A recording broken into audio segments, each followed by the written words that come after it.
फारुखाबाद में सर्दी की शिद्दत में इजाफा होते ही गर्म रजाइयों की मांग में इजाफा हो गया। सर्दी की शिद्दत को कम करने के लिए लोग रुई पिंजनी और रुई की दुकानों का रुख करने लगे।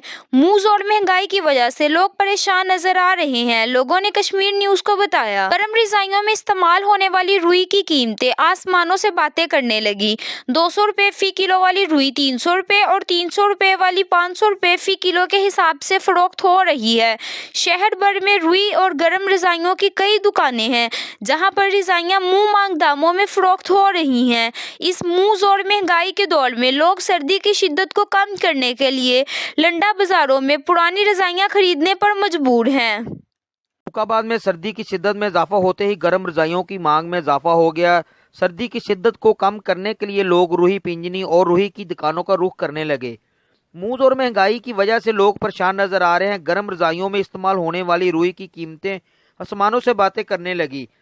100 रुपये फी किलो वाली रुई 200 रुपये और 200 वाली 400 रुपये फी किलो के हिसाब से फरोख्त हो रही हैं। इस महंगाई के दौर में लोग सर्दी को कम करने के लिए लंडा बाजारों में पुरानी रजाइयां खरीदने पर मजबूर हैं। सर्दी का आगाज हो गया, लोग हुण रजाइयां भराने वास्ते आउंदे ने ते रूह महंगा है, उनकी वजह तो लोग 4 किलो अगे पाते हुण 3 किलो पाण डए ने। महंगाई है ते भराई भी असीं इंशाअल्लाह मुनासिब लई दी है ते लोकां दा जिहड़ा रजाइयां भर के दे दईदियां ने।